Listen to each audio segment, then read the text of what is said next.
Magandang hapon Pilipinas at sa buong mundo. Sa ulo ng mga balita. Dating Pangulo at ngayon Pampanga Representative Gloria Arroyo inaasahang makalalabas na ng Veterans Memorial Medical Center matapos ang 4 na taong hospital arrest. Nakararaming Pilipino hindi pa rin interesado sa usapin ng pag-amyenda sa saligang batas. Stranded Filipino workers sa Saudi Arabia nabuhayan ng loob sa tulong ng UNTV. Pagdating ni Labor Secretary Bello, inaabangan na.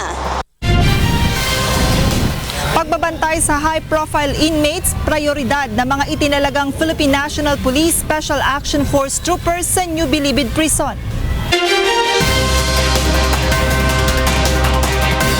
Ngayon po ay araw ng Huwebes, ika-21 sa buwan ng Hulyo taong 2016.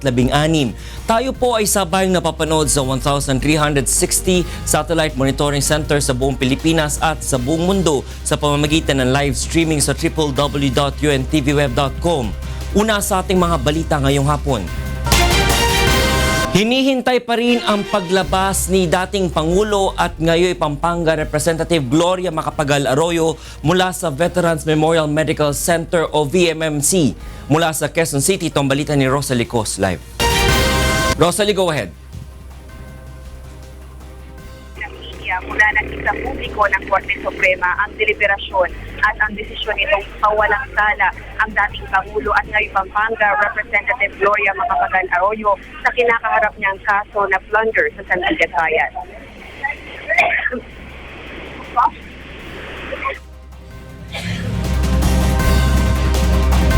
Armado ng rifles ang mga miyembro ng Tactical Motorcycle Rider Units ng Quezon City Police District na nakabantay sa main gate ng Veterans Memorial Medical Center mula pa kaninang umaga. Pagsapit ng hapon, nagdagdag pa ng bilang ng mga pulis upang mapanatili ang seguridad sa vicinity ng BMC habang inaantabayanan patupad ng desisyon ng Korte Suprema na palayain na si dating Pangulo at incumbent Pampanga Representative Arroyo sa kanyang hospital arrest. Mahigpit din ang naging pagbabantay ng mga tauhan ng media sa loob ng 2 araw upang saksihan ang magiging implementasyon ng apuntal ni CGMA sa plunder case kaugnay ng umano'y maanumalyang paggamit ng 366 million peso intelligence funds ng Philippine Charity Sweepstakes Office o PCSO. Samantala, ilang constituent din o ilang supporters din ang dumalaw kay CGMA ilang oras bago mailabas ang kanyang release order. Ang layunin ko bilang pangkalahatang Pangulong Pasang Masta ay upang dalawin ang ating dating Pangulong GMA, kumustahin ang kanyang katatayuan at maayos naman siya. Nalulungkot lamang ako sa meron na ring order of release pero natatagalan. Samantala, una sa listahan ng mga planong gawin ni CGMA pagkalaya ay ang pagdalaw sa kanyang mga constituents sa Pampanga, ganun din ang kanyang pagpapamedical check-up. Ang gusto lang niya talagang gawin first item on her agenda is to work harder. Kasi yun nga, ang kanyang work noong siya is while under detention is constrained by the limits on her activities kasi nakakulong nga siya. Sa usapin naman ng panibagong reklamong nais isampa ng Office of the Ombudsman laban kay Arroyo, ito ang pahayag ng kanyang kampo. Well, wag naman sana for political reasons, ano? Kasi so far wala naman nag-stick na case against the former president. Yung electoral sabotage, nag-grant siya ng bail because evidence of guilt is weak. Ito naman, sinabing no evidence. So, para sa amin nagiging parang harassment tactics lang . Pasado 3:00 ng hapon nang dumating sa Sandigan Bayan ang promulgated decision ng Korte Suprema at agad na prinoseso ng First Division ng Sandigan Bayan na siyang humahawak ng plunder case. Ginang Arroyo ang minute resolution ibinigay sa Sheriff ng Sandigan Bayan upang mabigyan ng kopya ang Office of the Ombudsman, Philippine National Police, ang mga akusado at kanyang mga abogado, ganun din ang Veterans Memorial Medical Center. Attorney Reg, kung titingnan natin ang sitwasyon ngayon dito, ipakita na lang natin sa ating mga tagapanood. Kung makikita nyo, mahigpit na nakabantay ang mga tauhan ng media dyan sa exit point ito sa main gate ng Veterans Memorial Medical Center. Kanina pa yan nakabantay simula simula alas 2 ng hapon. At nakikita rin natin nagdagdag na ng traffic personnel ang Philippine National Police dahil nga para manduhan ng traffic dahil tuwing merong lalabas na sasakyan, inaabangan ng mga tauhan ng media kung ang laman na ba niyan ay si Ginang Arroyo. Kanina meron ditong pumasok na sasakyan, nagpakita ng dokumento pero hindi tayo nakakasigurado kung isa ba yan sa mga abogado ni Ginang Arroyo o tauhan ng Sandigan Bayan. Pero ngayong gabi, inaasahan natin na anumang oras, makakalaya na nga sa hospital arrest si Ginang Arroyo pagkatapos ng 4 years niyang detention. Attorney Reg? Maraming salamat, Rosa Licos, nag-uulat ng live mula sa Quezon City.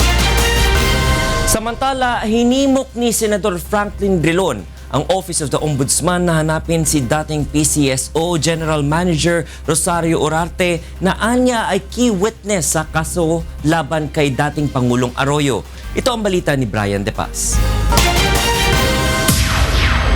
Hinikayat ni Senador Franklin Drilon ang Office of the Ombudsman na alamin kung nasaan na si dating General Manager at Vice Chairman ng PCSO Rosario Orarte at pabalikin ng bansa kung kinakailangan. Naniniwala si Senador Drilon na si Orarte ang key witness sa kaso laban kay dating Pangulong Arroyo, batay na rin sa mga naging testimonya nito sa Senado. Noong 2011, sa kanyang pagharap sa Senate Blue Ribbon hearing kaugnay sa mga anomalya sa PCSO, sinabi nito na humiling ang dating pamunuan ng Philippine Charity Sweepstakes Office ng karagdagang 150 million pesos na intelligence fund. Inaprobahan naman kaagad umano ni dating Pangulo at ngayoy Pampanga Congresswoman Gloria Macapagal Arroyo ang naturang request ayon kay Oriarte. Personal umanong isinumite ni Oriarte ang mga request sa Malacanang at personal itong nilagdaan ng noon ay Pangulo na si Oriarte dahil nawawala na ito. There were witnesses who appeared in the Senate which I to my knowledge hindi nag-ipresenta sa korte. The example is the General Manager and Vice Chairman Rosario Oriarte. Paliwanag ni Drilon, si Oriarte ang pangunahing resource person at key witness sa Senate probe, ngunit hindi naman maaaring gamitin ang Senate hearing noong 2011 upang maging ebidensya dahil ito ay in aid of legislation at hindi para sa criminal case o court of law. I would urged the Ombudsman to check whether or not Oriarte has left the country or her whereabouts.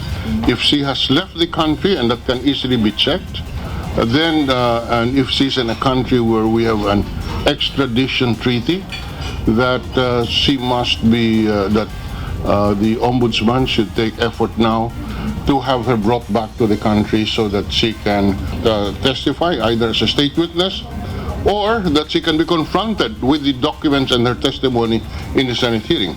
Naniniwala naman si Drilon na ang pagkawala ni Oriarte ay isang patunay na may irregularidad sa pondo ng PCSO. Maaari namang sumulat ang Ombudsman sa Department of Justice at hilingin na hanapin ang kinaroroonan ni Oriarte.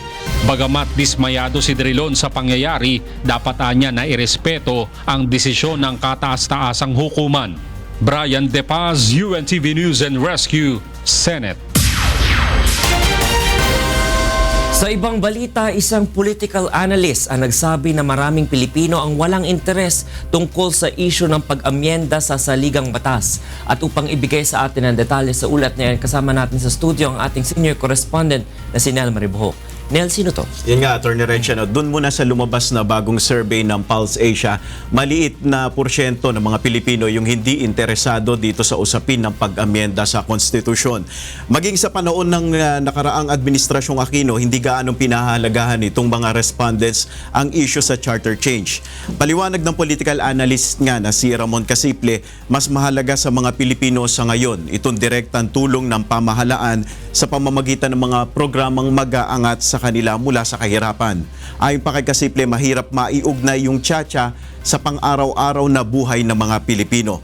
Ayon naman kay Bayan Muna Representative Carlos Zarate, mahalaga na pag-aralang mabuti ng Administrasyon Duterte itong gagawing pag-amyenda sa konstitusyon para na rin sa kapakinabangan ng lahat ng taong bayan. Attorney Reg, ito yung sinabi ni Representative Carlos Zarate. Ang gusto naming malaman, maliban sa form of government, ano ba yung lalamanin nito? Ito ba ay bubuwagin ba nito ang kasalukuyang sistema ng ating politika at ekonomiya na kinukontrola lamang ilang mga pamilya, ilang mga mayaman o the elite? Dagdag ni Zarate, sa mga nakaraang administrasyon, maraming mga tao ang hindi nagkaroon ng interes dito sa Chacha dahil maaring itong magamit dito sa personal na interes. Ito'y pa yung paliwanag ni Zarate. Sa economic provisions at extension ng terms ng mga nanunungkulan o nakaupong mga pangulo, no? So kaya siguro makikita yung personal interest kaya ayaw ng mga mamamayan. Sa ngayon ay patuloy pang pinag-aaralan ng Malacanang itong mga hakbang at detalye kung papaano isusulong itong pag-amyenda sa saligang batas, Atty. Reg.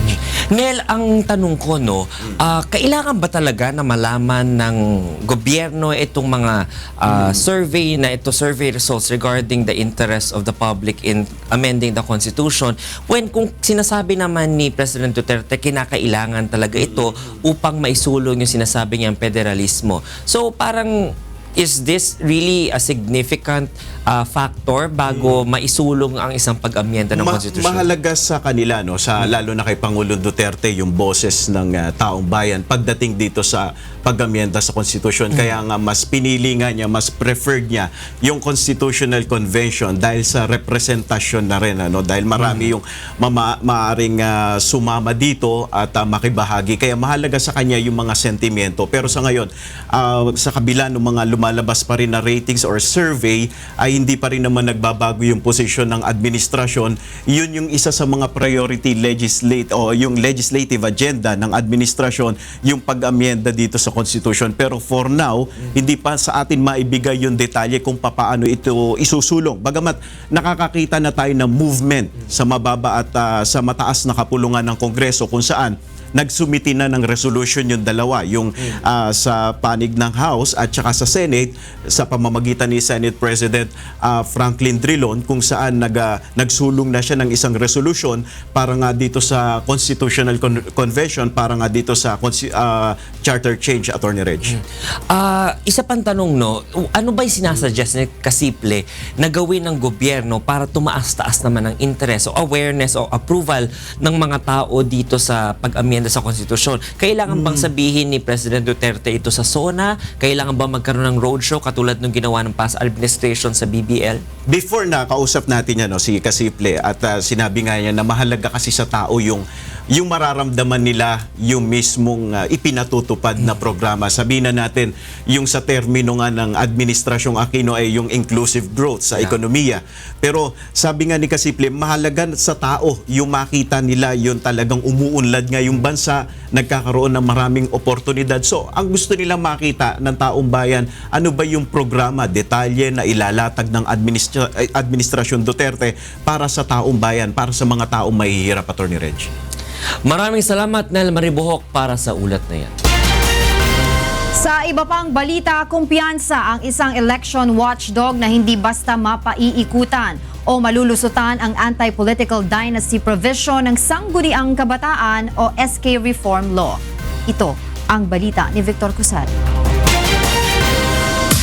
January 15, 2016 nang lagdaan ni dating Pangulong Benigno Aquino III ang Republic Act 10742 o ang Sangguniang Kabataan Reform Law. Sa ilalim ng batas, itinaas sa 15 to 30 years old ang mga maaaring makaboto sa SK polls, habang ang mga maaaring kumandidato ay nasa 18 hanggang 24 na taong gulang na. Isa sa highlight ng nasabing batas, ang anti-political dynasty provision nito. Batay sa Section 10 ng RA 10742, hindi maaaring kumandidato sa SK polls ang kamag-anak ng isang elected national, regional, provincial o local official hanggang sa second degree of consanguinity or affinity. Halimbawa, kung senador ang lolo ng isang kabataan, bilang apo, hindi siya maaaring tumakbo sa SK elections. Hindi rin maaaring kumandidato ang anak ng isang gobernador o mayor sa kanilang lugar. Para sa grupong Legal Network for Truthful Elections o LENTE, kayang ipatupad ang nasabing regulasyon. Ayon kay Attorney Rona Ann Caritos, Executive Director ng Lente, malinaw ang nakasaad sa anti-dynasty provision ng batas kaya hindi ito madaling mapaiikutan o questionin ng sino man. Ngunit ayon kay Caritos, dapat pa ring maging alisto ang COMELEC at ang ibang kandidato dahil tiyak na may magtatangka pa ring labagin ang batas na ito. Ayon naman sa COMELEC, isa ang pagpapatupad sa anti-political dynasty provision ng SK Reform Law sa masusing babantayan ng poll body ngayong darating na halalan. Doon sa Certificate of Candidacy, may ilalagay doon na kung ikaw ay tatakbo, kailangan mong i-represent or i-warrant na wala kang kamag-anak up to the second degree of consanguinity. Sa October 3 hanggang October 5, itinakda ang pagsusumite ng Certificate of Candidacy para sa October 31 Barangay and Sangguniang Kabataan elections. Patuloy namang nananawagan ang COMELEC sa publiko na magparehistro na ng maaga at huwag nang hintayin ang deadline na July 30. Victor Cosare, UNTV News and Rescue, Quezon City. Pangunahing tututukan ng PNP Special Action Force na itinalaga sa New Bilibid Prisons ang pagbabantay sa mga high-profile inmates sa maximum security compound. Ito ang balita ni John Nano. Mahigpit na pagbabantay sa mga high-profile inmates sa maximum security compound ang trabahong gagampanan ng PNP Special Action Force troopers na kasalukuyang nakadeploy sa New Bilibid Prison. Partikular na pagtutuunan nito ng pansin ang dormitoryo ng mga sinasabing VIP sa Building 14 kung saan naroon ang mga kilalang drug personalities tulad nila Peter Ko, Herbert Colanco at iba pa. Sa isinagawang press conference sa Campo Crame, tiniyak ng PNP SAF na gagampan ng mabuti ang kanilang trabaho at sisikapin na masugpo ang pagpapasok ng mga iligal na kontrabando sa loob ng NBP. The role of SAF is to support or to give to support the Bucor in terms of security aspect. And dito lang po kami nagpo-focus sa maximum security sa Building 14. Nilinaw rin ng PNP SAF na walang magiging direktang kontrol sa kanila ang Bureau of Corrections. Ayon kay Police Senior Inspector Jonarin Malnat, gagampanan nila ang kanilang tungkulin sa NBP sang-ayon sa mga kautosang iaata sa kanila na magmumula sa headquarters ng PNP. The deployment of PNP Special Action Force in NBP is basically to give or to support the Bucor in terms of security aspect and of course to stop the illegal activities within NBP. And sa lahat po ng galaw namin doon, nag-aantay po kami at nakarely po kami sa aming Director, Police Chief Superintendent Benjamin Maclean Lusad. Kumpiyansa ang PNP SAF na hindi maiimpluwensyahan ng sino mang tiwaling opisyal ang kanilang mga kasamahan na nagagwardya ngayon sa maximum security compound. We have confidence po sa men and women namin na nakadeploy sa NBP and we will remain po na we will function po professionally and a disciplined PNP personnel. Sa ngayon ay hindi pa masabi kung hanggang kailan tatagal ang pagbabantay ng PNP SAF sa NBP. Joan Nano, UNTV News and Rescue, Campo Crame. Pinirmahan na ng Office of the Solicitor General at Integrated Bar of the Philippines ang Memorandum of Agreement para sa libreng legal assistance para sa mga pulis na makakasuhan dahil sa pagganap ng kanilang tungkulin. Ito ang balita ni Aiko Miguel. Nagpasalamat si Police Director General Ronald Bato de la Rosa sa tulong ng Solicitor General sa mga pulis na makakasuhan habang gumaganap sa kanilang tungkulin. Nilagdaan rin ni Solicitor General Jose Calida ang office order sa binuong Task Force PNP na magbabantay at poprotekta sa karapatan ng mga pulis sa bansa. You are the solicitor, I am the general. So, together we are solicitor general. Okay. Acts like this would further embolden our police officers to continue our drive against drugs, criminality, and corruption. Matagal na po kaming nadideprive ng ganitong mga suporta. Sinasabi namin sa kapulisan, noon pa, buntot mo, hila mo. Ipinagkakaloob ng Office of the Solicitor General katuwang ng Integrated Bar of the Philippines ang libreng legal assistance sa daan-daang pulis. Bukod sa IBP Central Office, ay isa rin ang IBP Pangasinan na nagbigay ng commitment sa Office of the Solicitor General. We are happy that the IBP Pangasinan chapter was the first to signify their full support to the policemen who will be charged with offenses committed in line of their duty in the war against drugs. We acknowledge that these police officers are in the performance of their duties. We felt that we are also duty bound to provide free legal assistance to them so that they will not fear in the performance of their duty, especially this is in support of the cause of our President Duterte.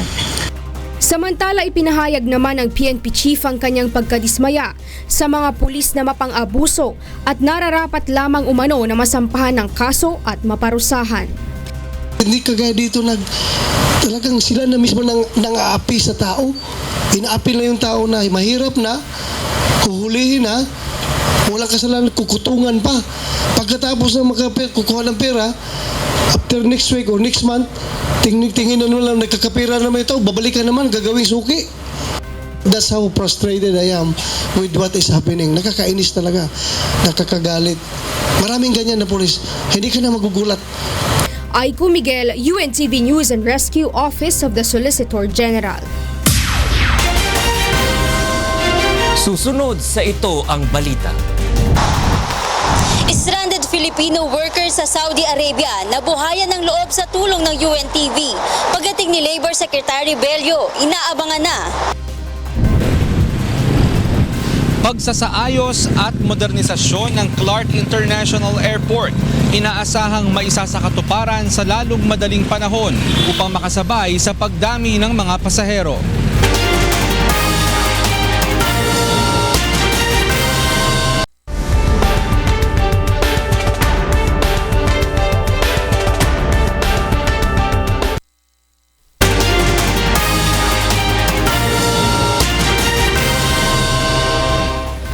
Nagbabalik ang ito ang balita. Nakabantay na rin ang ilang tauhan ng Philippine National Police o PNP sa pagdating ni Pampanga Representative Gloria Macapagal Arroyo sa La Vista Subdivision sa Quezon City. Mula nga sa Quezon City, ito ang balita ni Monokson Live. Mon, go ahead. Magandang hapon, Atty. Reg. Mukhang tuloy na nga itong pag-uwi ni Pampanga Representative Gloria Arroyo dito sa kanyang tahanan sa May La Vista Subdivision. Dahil kung mapapansin mo sa aking likuran, nagpadala na rin ng ilang mga tauhan ang Philippine National Police upang maghanda o magsiguro ng security sa palibot ng La Vista Subdivision dito sa May Quezon City.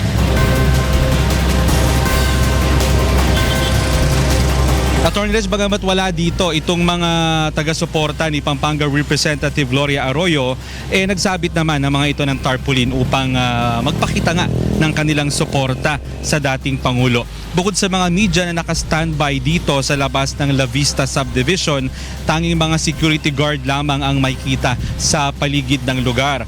Ngayong linggo pa inaantabayan ng pag-uwi ng dating Pangulo dito sa kanyang tirahan sa La Vista Subdivision.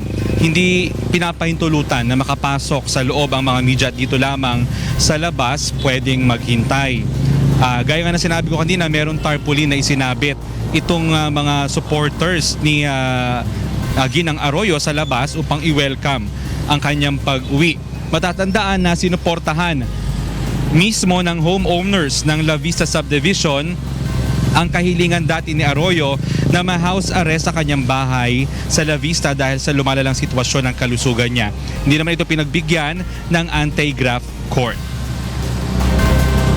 Attorney Reg, sa ngayon ay patuloy pa rin inaantabayanan natin dito yung pag-uwi ni dating Pangulong Gloria Arroyo, pero nabanggit kanina kasi ng kanyang abogado na si Attorney Topacio na baka dalhin daw muna sa St. Luke's upang ma-check up itong kalusugan ni Arroyo, pero nakantabay pa rin tayo rito dahil sigurado after dyan sa St. Luke's ay dito muna siya didiretso sa May La Vista Subdivision.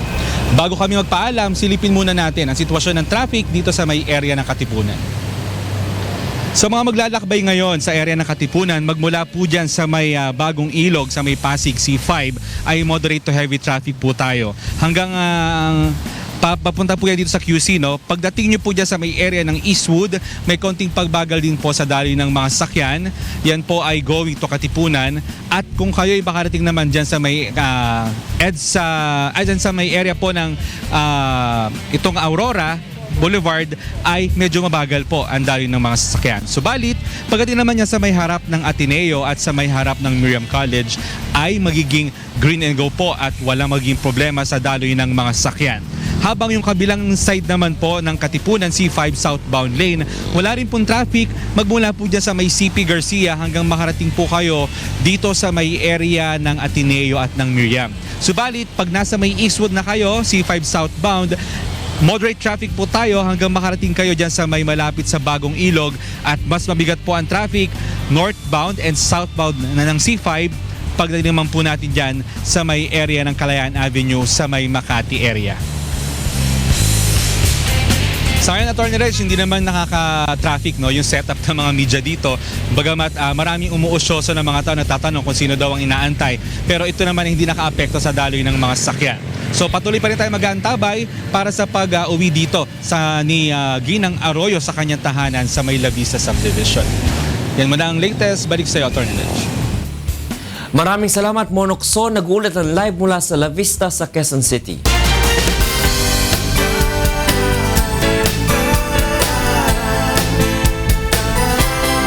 Inaasahan na ng mga Pilipinong stranded sa Saudi Arabia ang pag-asang dala ng pagdating ni Secretary Silvestro Bello III doon. Ito ang balita ni Mabel Razon. Sama-samang pinanood ng mga stranded na OFW ang panayam ni Kuya Daniel Razon kay Labor Secretary Silvestre Bello III sa Hataw Balita ng programang Good Morning Kuya kamakailan. Katungkulan ko po yan na bigyan proteksyon at pag-aalaga yung ating mga migrant workers. Kaya sisitayin ko yung aming mga labor attaches, mga welfare officers dyan sa lugar na yan kung bakit hindi pinapaalam sa kalihim ng Department of Labor itong sitwasyon na ito. Sila ay mga kasama sa Muhammad Al-Mujir Group na nakakaranas ng di makatwirang pagtrato sa kanila ng kumpanya. Tuwa at pag-asa ang hatid ng nasabing panayam sa kanila, lalo pa at halos magdadalawang taon na silang naghihintay na matulungan ng pamahalaan upang makauwi na sa Pilipinas. Nung nabalitaan po namin na parating po yung ating sekretary, si Mr. Bilo, nagkakaroon po kami ng katuwaan sa aming puso. At bukas darating po siya.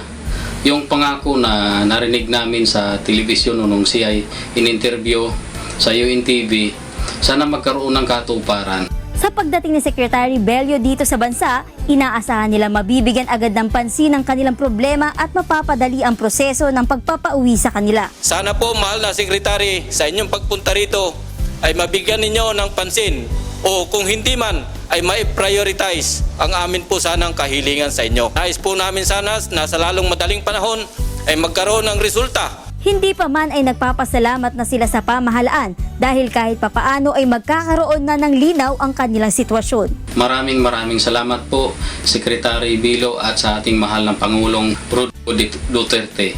Maraming salamat po muli sa inyong pagtugon sa aming hinaing.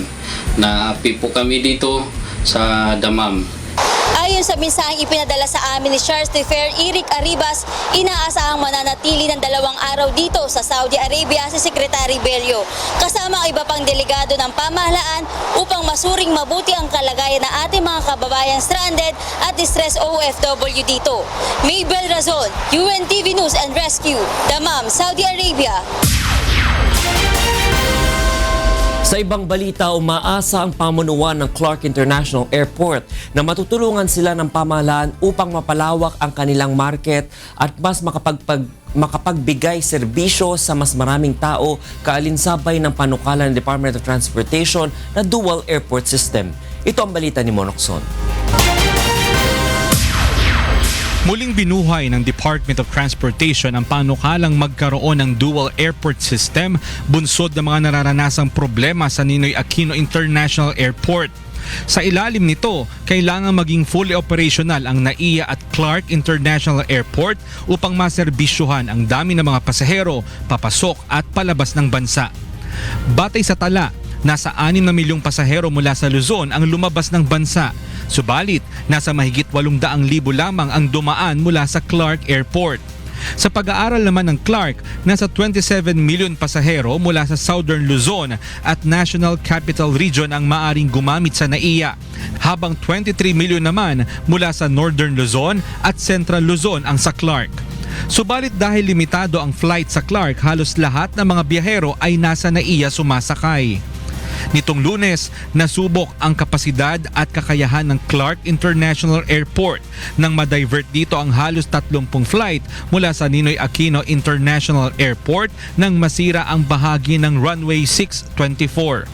Ang resulta, nagkaroon ng congestion at delay sa mga scheduled flight sa naturang paliparan.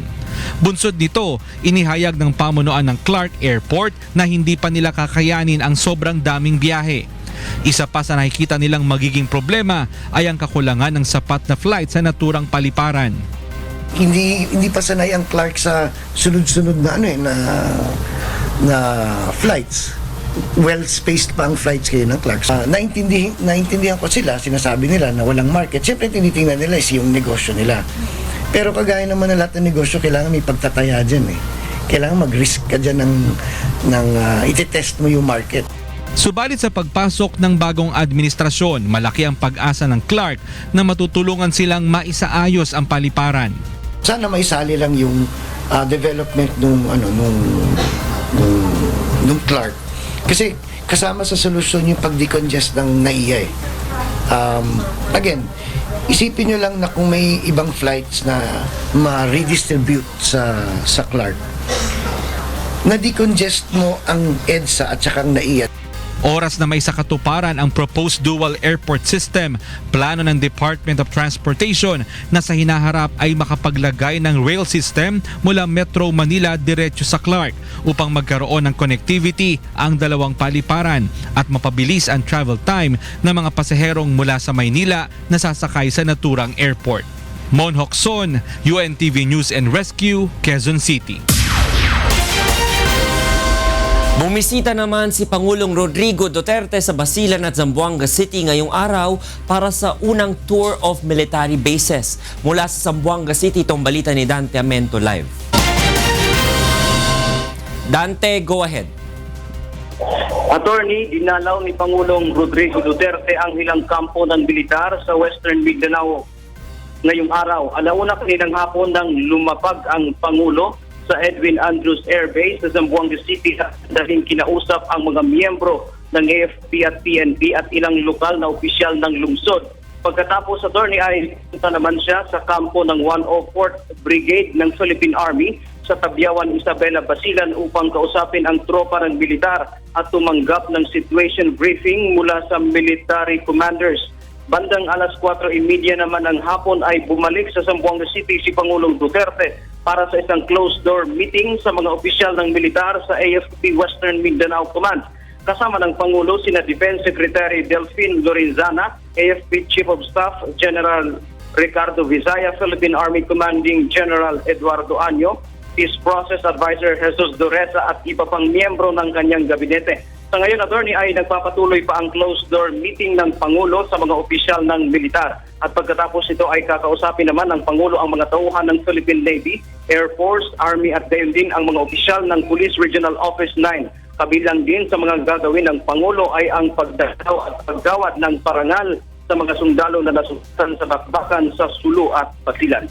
Yat mo ng update mula sa Zamboanga, attorney. Maraming salamat, Dante Amento. Nag-uulat ang live mula sa Zamboanga City. Bumuo na ang National Bureau of Investigation o NBI ng fact-finding team na mag-iimbestiga sa involvement ni Peter Lim sa operasyon ng iligal na droga. Ang task force ay pamumunuan ni Director Juan Ruel Bolivar. Mag-aalauna kanina nang dumating si Peter Lim sa National Bureau of Investigation kasama ang kanyang abogado na si Attorney Ramon Esguera. Sinabi ni Director Ferdinand Lavin ng NBI, isasama sa investigasyon ang naging congressional hearing 10 taon na ang nakalilipas ng may kaugnayan din sa droga kung saan naimbitahan at nagbigay ng pahayag si Peter Lim. Confirmed his participation in that congressional investigation. Nilinaw ni Senator Franklin Drilon na hindi na kailangang magpasa ang Kongreso ng isang batas para sa rehabilitation ng mga drug dependent. Ito ang balita ni Brian De Paz. Libo-libong drug dependents ang sumusuko araw-araw sa mga otoridad at nangangakong sila ay magbabagong buhay na. Dahil sa dami ng mga sumusuko, kinapos na tuloy ang mga rehabilitation center ng pamahalaan, kaya sa kani-kanila na lamang barangay isinasagawa ang rehabilitasyon. Ayon kay Presidential Spokesman Ernesto Abella, plano ng pamahalaan na magkaroon ng regional rehabilitation centers para sa mga drug dependents. Para naman kay Senate President Franklin Drilon, hindi na kailangan ng batas sa programa ng pamahalaan para sa mga magbabagong buhay na drug dependent. Bagkus ay paglalaanan ng budget ang pagpapatayo ng mga drug rehabilitation facilities. Establishment of more rehabilitation centers is an obvious solution. No need for legislation para sa establishment ng mga additional... No, that's just a budgetary item. There are existing very few public rehabilitation centers. Ikinatawa naman ni Senador Cynthia Villar na bukas ang Technical Education and Skills Development Authority upang maging training center ng mga drug dependent na gustong magbagong buhay. Nangako naman si Senator Cynthia Villar na patuloy niyang isusulong na ma-credit ng TESDA ang mga farm school upang mabigyan ng kaalaman sa agrikultura ang mga drug dependent. One way of making use of our farm school na pinopromote namin is for them to accept yung mga rehabilitation and drug dependents. Farming is therapy also for those who have emotional problems. Brian De Paz, UNTV News and Rescue, Senate. Samantala, tingnan muna natin ang balita ukol sa paglabas ni dating Presidente Gloria Macapagal-Arroyo mula sa Veterans Memorial Center. Ngayon ay ayan na, inilabas na, iserve na yung release order doon sa administrator ng VMMC. Kaya ngayon ay tatahak na si dating Pangulong Arroyo at ang kanyang mga pamilya sa papunta either sa La Vista o sa St. Luke's Medical Center para magpa-check up. Sumuko na sa mga otoridad ang mahigit sa 10,000 individual na umaming lulong sila sa iligal na droga sa Pampanga. Samantala, sasailalim naman sa religious counseling ang daan-daang drug dependents na kusa ring sumuko sa Calamba, Laguna. Ito ang balita ni Joshua Antonio. Ikinagulat ng Pampanga Provincial Government ang sabay-sabay na pagsuko kaninang umaga ng mahigit sa 10,000 individual na umaming lulong sila sa illegal na droga. Ayon sa lokal na pamahalaan, wala pa silang available na rehabilitation center para sa drug dependents, ngunit may inilunsad na silang reformation and reintegration program. Sa ilalim ng programa, obligahin ang sumukong drug dependents na mag-report sa barangay 1 beses sa 1 linggo. Dadaan sila sa reformation process at bibigyan ng livelihood assistance upang magkaroon ng marangal na hanap buhay. Continuous monitoring yan. Kaya we're assured na lahat na mag-avail ng program, hindi basta pwede nilang sirain to dahil may drug test tayo continuous to weekly. In fact, meron akong sulat ngayon galing sa kanya, inapadadala ko kay Presidente na talagang maglalaan siya ng isang malaking rehabilitation center somewhere dito sa Arayat at saka yung sa Florida Blanca. Samantala, isasailalim naman sa religious counseling ang 720 drug dependents na sumuko sa Calamba, Laguna. Ayon kay Mayor Justin Timmy Chepeco, pipiliin lamang ang mga ipapasok sa rehab center dahil may iba namang maaaring gamutin o i-monitor na lang sa kanilang mga bahay. We have to categorize them. So doon naman sa mga kaya pang sa bahay, mamonitor na lang namin sila sa bahay, no? patatawag namin sila from time to time. We will do random drug testing also para nakikita namin kung umiiwas na sila. Naniniwala rin ng alkalde na malaking tulong sa pagbabagong buhay ng drug dependents ang makapakinig na salita ng Diyos. Yes, meron kami mga program, may livelihood, meron. Actually, we're also asking some pastors, religious groups to form, magfo-form sila ng mga community groups para ilabas nila yung mga sama ng loob nila sa buhay.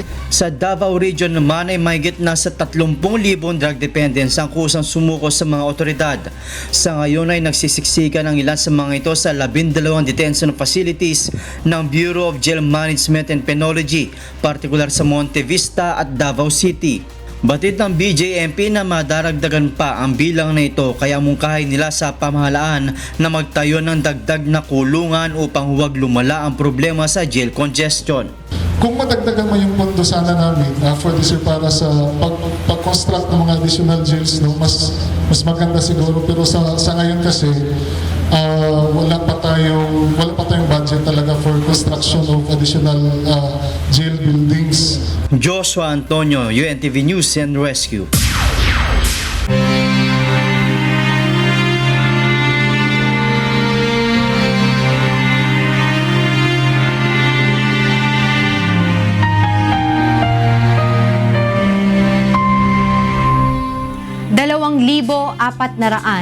at 32 araw na po ang nakalipas mula nang maganap ang malagim na Maguindanao Massacre. Ngunit hanggang ngayon ay naghahanap pa rin tayo ng katarungan sa mga biktima ng malagim na krimen. At sa tila madilim na hinaharap ng kaso, hindi po bibitiw ang UNTV sa labang ito hanggang makamit ang katarungan hindi lamang para sa aming 4 na kasamahan, kundi sa lahat ng mga biktima ng karumal-dumal na pamamasla. Susunod sa ito ang balita. Sustainable fish farming isusulong para sa sapat na food production ayon kay Senator Cynthia Villar. Unang advocacy film ni William Theo ipalalabas sa mga eskwelahan. OFW na nasunugan ng dokumento, tinulungan ng UNTV Dubai.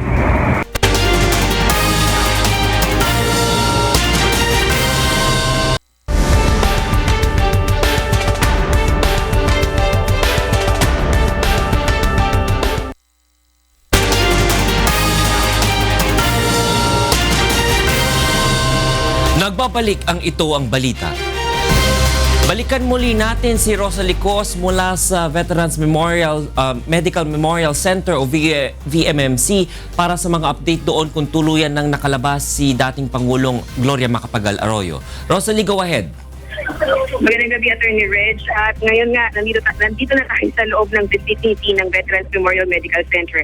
At ayon mismo sa abogado ni dating Pangulong Gloria Macapagal Arroyo na si Attorney Lawrence Arroyo, na kasalukuyan din ngayong ini-interview ng media, 5 to 10 minutes ago ay nakalabas na yung sinasakyan niyang sasakyan patungo sa kanyang residence sa La Vista Subdivision.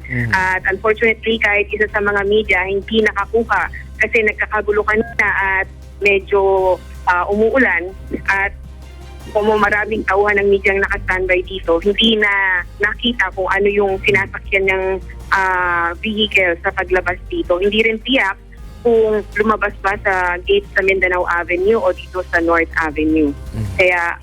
Pero ayon na rin kay Attorney Lawrence, ang diretsyo ni dating Pangulong Gloria Arroyo ay sa kanyang residence sa La Vista Subdivision. Attorney Reg?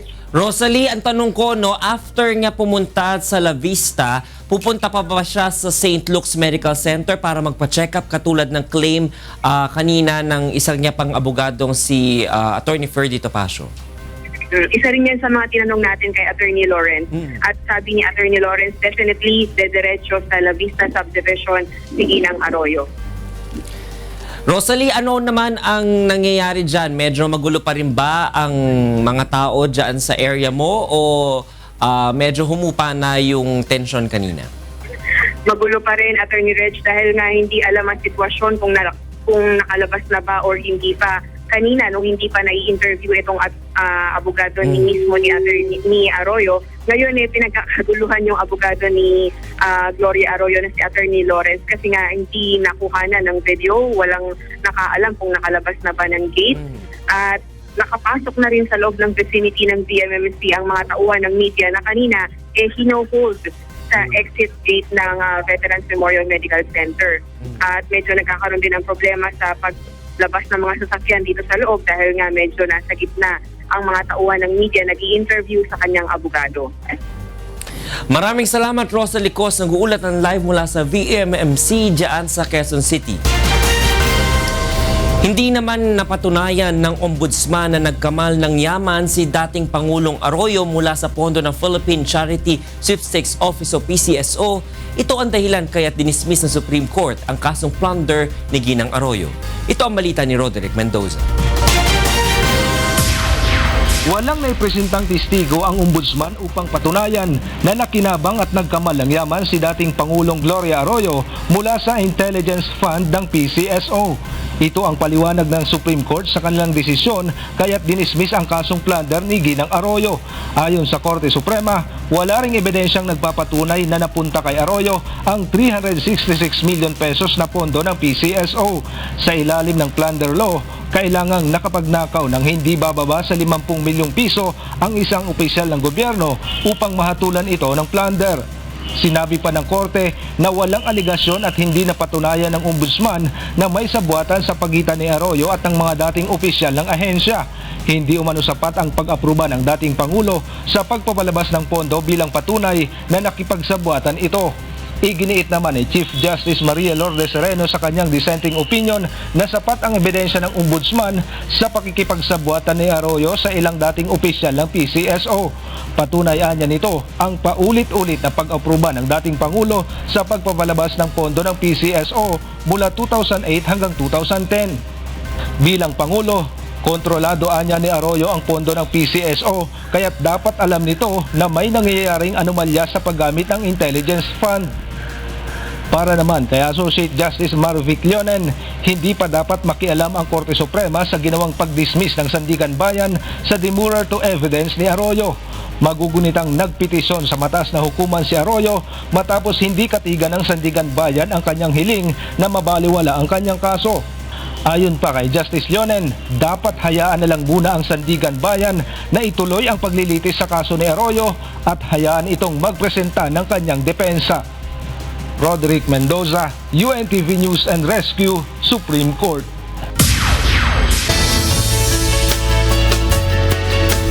Alamin muna natin ang latest sa lagay ng panahon mula kay Ray Pelayo na nasa UNTV Weather Center. Ray, ano-ano nga bang mga weather system ang nakakaapekto ngayon sa bansa? Magandang gabi, Tony Reggie, sa ating mga kasambahay. Sa ngayon, yung ridge pa lamang ng high pressure area, ito yung pinaka-weather system na nakaka-apekto sa ating bansa. Yung habagat natin, hindi masyadong naapektuhan. Nandiyan lang sa may West Philippine Sea ang concentration. At wala tayong nakikita ngayon na LPA o bagyo na makaka-apekto sa ating bansa. So, itong nalalabing araw ng week natin, expect natin, medyo may mga lugar na makaka-experience pa rin ng malinsangang temperatura. Actually, ngayon sa kanina, ay naka 34 degrees Celsius tayo sa may Science Garden sa Quezon City halos. Tony Reggie. Sige Ray, bigay mo na ang kabuuan lagay ng panahon sa magdamag. Narito po maglagay ng panahon sa mga susunod na oras. Yung po tinatawag natin na ridge ng high pressure area, nakaka-apekto pa rin umaabot sa may area ng Luzon. Sa forecast po ng Pag-asa, ang area po ng Metro Manila at malaking bahagi po ng Luzon makakaranas po ng partly cloudy to cloudy skies. May mga chance na magkakaroon po ng isolated rain showers and thunderstorms lalo na paghapon at ganito pong gabi. Sa Science Garden sa Quezon City, maaari pa rin po umabot sa 34 degrees Celsius ang maximum temperature. Tugiraw po 35, Baguio 16 to 23 at sa may area po ng Puerto Princesa City sa Palawan hanggang 33 degrees Celsius. Ang area po ng Visayas, makakaranas din po dyan ng bahagyang maulap hanggang sa maulap na papurin, may mga pagulan, pagkidlat at pagkulog. Lalo na po yung area po ng Panay at Negros Island. Sa Iloilo City, maaari pong pumalo sa 33 degrees Celsius ang maximum temperature bukas. Ganyan din sa Metro Cebu, pero dito po sa Tacloban City hanggang 31 degrees Celsius. Yung area naman po ng Mindanao, makakaranas po dyan ng magandang lagay ng panahon. May mga chance lang na magkakaroon po ng isolated rain showers and thunderstorms, lalo na po sa may area ng Zamboanga Peninsula. Yung temperatura naman po naglalaro sa 33 degrees Celsius, yung maximum temperature bukas sa mga lugar po dyan sa Mindanao. Samantala, ang atin pong sunrise, 5:36 a.m. at naman pong sunset, 6:28 p.m. Yan ang ating ulat panahon. Umulan man po't umaraw, huwag nating kalilimutang pasalamatan ang Diyos na lumala. Balik sa inyo dyan, studio. Maraming salamat, Ray Pelayo mula sa UNTV Weather Center. Samantala, mas pinaigting pa ng mga doktor ang kampanya laban sa sakit na hepatitis kasabay ng pagdiriwang ng National Hepatitis Day. Ito ang balita ni Waila Soriano. Ayon sa datos ng World Health Organization o WHO, nasa 600,000 kada taon ang namamatay dahil sa hepatitis. Kaya naman kasabay ng pagdiriwang ng National Hepatitis Day ay inlunsad ng Manila Medical Center ang mas pinaigting na kampanya kontra hepatitis. Ang Pilipinas po ay isa sa pinaka-endemic area, highly endemic area in Asia. 1 out of 8 Filipinos po is merong hepatitis B infection. So gusto namin ipalawak yung kaalaman ng ating mga kababayan dahil ito po ay nasusugpo naman po sa pamamagitan ng bakuna. Kabilang sa mga sintomas ng pagkakaroon ng hepatitis ay ang labis na pagkapagod, pagkahilo, pagsusuka, pananakit ng kanang bahagi ng tadyang at pagbagsak ng timbang. Kikitaan din ng jaundice o paninilaw ng balat at mata. Ngunit paglilinaw ng mga doktor, hindi lahat ng paninilaw ay sanhi ng hepatitis. Maraming ibang dahilan pa rin ng paninilaw ng isang tao. Maaaring bato sa abdo, na bumara, po pwede rin mag-cause ng paninilaw yon, no? Payo ng mga doktor upang makaiwas sa sakit, ugaliing magsabon at maghugas ng kamay. Tiyakin na malinis ang pagkain at inumin. Iwasan ang pagkain ng mga hilaw o half-cooked at magpabakuna.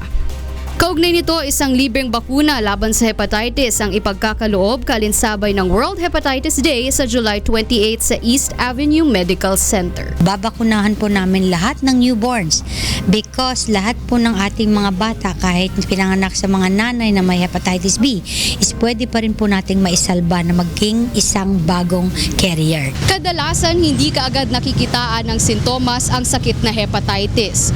Bigla na lamang itong lumulubha o nagiging sanhi ng agarang kamatayan. Kaya naman binabansagan ito na the silent killer. Ngunit sa pagkakaroon natin ng kaalaman sa mga ganitong uri ng sakit, maaari natin itong maiwasan o maagapan. Waila Soriano, UNTV News and Rescue, Manila. Nababahala na ang Department of Health sa patuloy na pagdami ng kaso ng dengue sa Cordillera Region at mga probinsya ng Iloilo at Antique.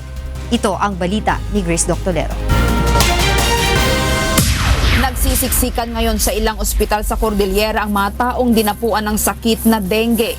Sa ulat ng Department of Health, 3,488 na ang reported cases ng dengue sa unang 6 na buwan ng 2016 sa riyon. Mas mataas ito kumpara sa naitalang 2,166 cases sa kaparehong panahon noong 2015. Pinakamarami ang napaulat na nagkasakit ng dengue sa Benguet na umabot sa 1,493. Sumunod ang Baguio na may 1,119 habang 209 naman sa Kalinga. Siyam na ang nasawi sa Abra, Benguet, Ifugao at Baguio. Sa ngayon ay hindi pa nagdideklara ng outbreak ang DOH kahit libo-libo na ang naitalang kaso ng dengue. Yung hindi na-admit, ini-triage talaga yan. Ini-evaluate ko silog yung hindi masyadong kaso, hindi toxic. They can go home and then go back to the facility every day for the testing. Kung bumababa yung platelet nila, yung mga... Sa bahagi naman ng Iloilo ay umabot na sa 1,759 ang nagkasakit ng dengue. January 1 hanggang July 16 ngayong taon. 7 sa mga ito ang nasawi habang 151 naman ang kasalukuyang nakakonfine sa ospital. 572 cases naman ang iniulat sa Antique at isang bata ang nasawi habang 5 barangay naman ang itinuturing na dengue hotspot areas. Kapag nadagdagan pa ang kaso ng dengue sa mga susunod na araw, ay posibleng magdeklara na ang DOH ng state of calamity sa Iloilo Province.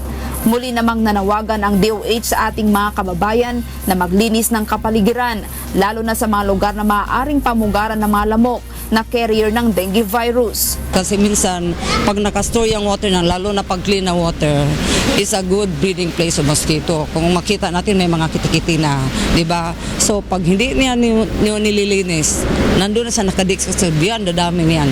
One mosquito will lay how many eggs in a day? So dapat scrub mga 100 plus.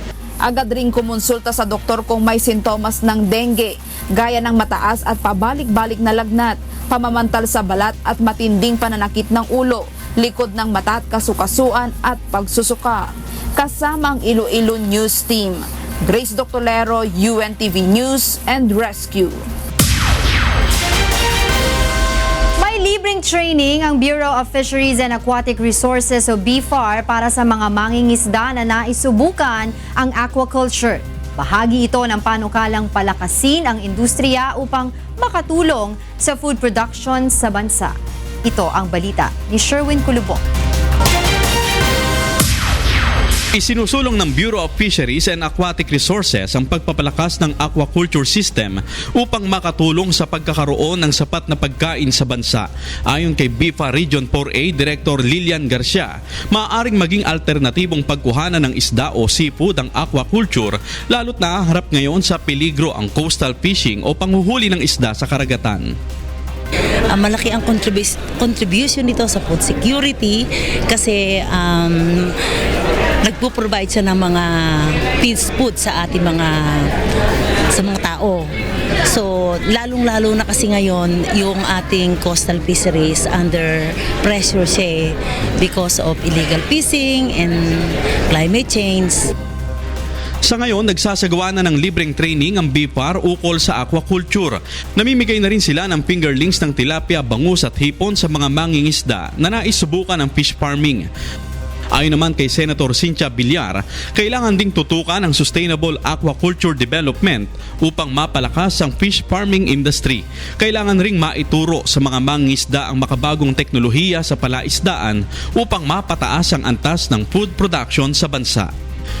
Aquaculture is very important in the Philippines. So, kasi 20 years ago, ang production natin ng fish, 70% coming from the ocean, 30% from aqua. Now it's 50-50. Samantala, hinikayat din ng BFAR ang mga mangingisda na magparehistro upang mapakinabangan ng mga programa ng pamahalaan. Samantala sa Baseco, Maynila kanina, inilunsad ang Kabalikat at Kabuhayan Urban Gardening. Tuturuan ang mga residente sa Baseco sa loob ng 12 linggo sa urban farming at waste recycling na magagamit nila sa kanilang paghahanap buhay. Sinabi ni Senador Cynthia Villar na siyang nagsusulong ng Senate Bill 141 o ang Integrated Urban Agriculture Act of 2016 na panahon na para ma-institutionalize ang urban agriculture na malaki ang may tutulong sa mga mahihirap na pamilya. Sherwin Kulubong, UNTV News and Rescue.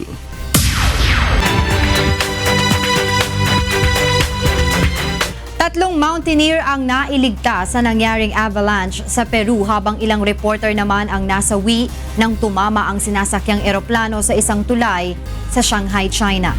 Yan at iba pang balitang abroad sa ulat ni March Navarro. Sa China, nasawi ang 5 sa 10 sakay ng isang amphibian plane nang tumama ito sa isang tulay sa Shanghai, China. 8 sa sakay nito ay pawang mga reporter na magko-cover sana sa unang flight ng eroplano. Agad na isinugod sa ospital ang 5 sugatan. Hinihinalang engine failure ang sanhi ng insidente. Sa Peru, 3 mountaineer ang nailigtas sa nangyaring avalanche sa Huascaran Mountain sa Peru. 4 naman sa kanilang kasamahan ang patuloy pang pinaghahanap. Nagsasagawa na ng search operations ang mga otoridad sa mga nawawala habang nagpapatuloy ang rescue efforts sa iba pang dayuhan na na-stranded sa bundok.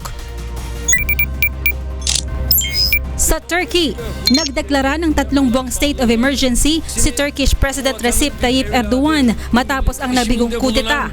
Ang pagpapalawig sa state of emergency ay upang maaresto ang iba pang sangkot sa pag-aaklas at tuluyang maalis ang banta sa demokrasya ng bansa. Umaabot na sa 50,000 ang naaresto ng pamahalaan habang 239 naman ang nasawi kaugnay sa nabigong kudeta. sa Mexico. Nakakumpiska ng may 400 kilo ng cocaine ang Mexican Marines sa isang abandonadong barko sa Colima, Manzanillo region sa Mexico. Ayon sa ulat, nakatago ang cocaine sa refrigerators ng barko na umano'y nagmula sa Colombia at dadalhin sana sa Guatemala. Ang Colima ay kilalang baluarte ng Sinaloa Drug Cartel na pinamumunuan ng drug kingpin na si Joaquin El Chapo Guzman. March Navarro, UNTV News and Rescue. Samantala, alamin muna natin ang mga balita sa sports at entertainment kasama si Thalie Javier. Salamat, Atty. Reg. Umaasa ang Russian Olympic Committee na mailalabas na sa darating na linggo ng International Olympic Committee o IOC ang desisyon nito kung papayagan ng mga atleta nito na makalahok sa Rio Olympic Games. Sinabi ng pinuno ng Russian Olympic Committee sa isang press conference sa Moscow na ang desisyon ng IOC ay ibabatay sa papahayag ng Court of Arbitration for Sport ngayong linggo. Nakabitin pa rin hanggang sa ngayon ang partisipasyon ng Russia sa Rio Games na sisimulan sa August 5 matapos na ipahayag ng IOC na explore nito ang lahat ng legal options upang maban ang Russia sa Olympics. Nakatakdang gumawa ng bukod na ruling ang Court of Arbitration for Sport ngayong araw kung papayagan ng 68 Russian track and field athletes na lumahok sa Rio Games. Naunang ipinahayag ng IOC na natuklasan ng World Anti-Doping Agency o WADA ang paggamit ng mga atleta ng performance enhancement drugs sa 2014 Sochi Winter Games.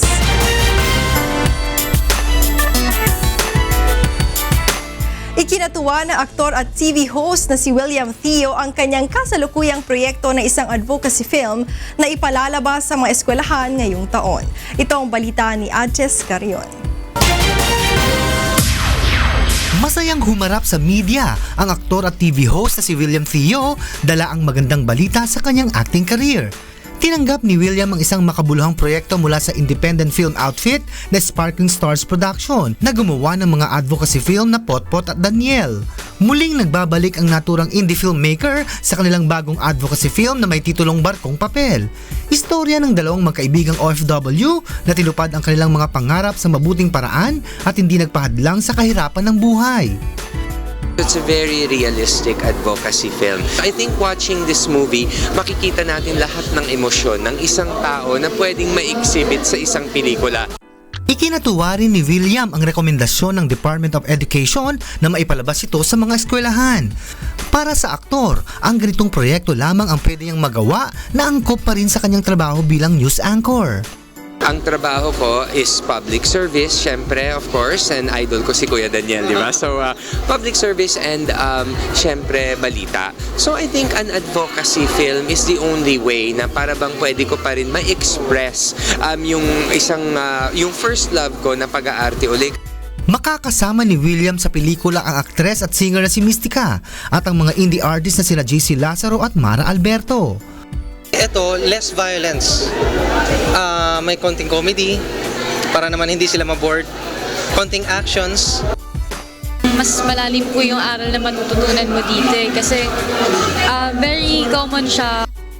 Ang Barkong Papel ay unang ipalalabas sa mga eskwelahan sa Metro Manila, partikular sa Las Piñas. Adjes Carion, UNTV News and Rescue.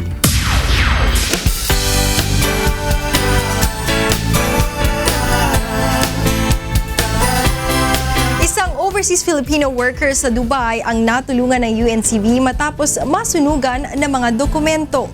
Ito ang balita ni Jeffrey Reyes. Umabot sa mahigit 30 palapag na 75-story residential skyscraper na Sulapa Tower ang napinsala ng sunog kahapon dito sa Dubai. Ayon sa mga otoridad, nagsimula ang sunog sa 30-feet floor ng gusali na agad kumalat sa iba pang palapag dahil sa lakas ng hangin. Agad namang rumisponde ang mga emergency personnel upang ilikas ang mga residente. Ayon sa Dubai Civil Defense, wala namang naitalang casualty o injury sa nangyari. Subalit, isang kababayan natin ang nakatira at nagtatrabaho bilang stay-out babysitter sa 64th floor ang humingi ng tulong sa UNTV News dahil kasamang nasunog ang kanyang mga dokumento. Agad nating itinawag kay Consul General Paul Raymond Cortez ang problema ni Jemery Areno at pinayuhan siyang pumunta sa konsulado upang mag-renew ng passport ng libre. Samantala, maliban kay Jemarie, may isa pang OFW na nasunugan ngunit hindi na ito binigay ang kanyang pagkakakilanlan. Ayon kay Consul Cortez, nakahanda silang tulungan ng ating mga kababayan na naapektuhan ng insidente. Sa ngayon ay inilipat na ng ibang gusali ang lahat ng mga residenteng nasunugan. Inaalam pa natin ang tulong na ipinabot ng Sulapa Tower Management sa mga nasunugan. Ang Sulapa Tower ay isang 75-story skyscraper na may total structural height na 235 meters. Ito'y itinuturing na ika-23 sa pinakamataas na gusali sa Dubai at 127th tallest building sa buong mundo. Jeffrey Reyes, UNTV News and Rescue, Dubai. At yan ang ating public service, sports at entertainment news ngayong gabi. Ako po si Talia Javier. Balik sa inyo, Atty. Reg. Maraming salamat, Thalia, at yan ang naging kabuuan ng ating balitaan ngayong gabi. Ito ang balitang hindi dinagdagan at hindi binawasan. Aming inilahad ng buong katapatan kung paano naming nasaksihan. Kayo'y makapagtitiwala ng aming nakita at narinig ang aming ibinabalita. Magandang gabi.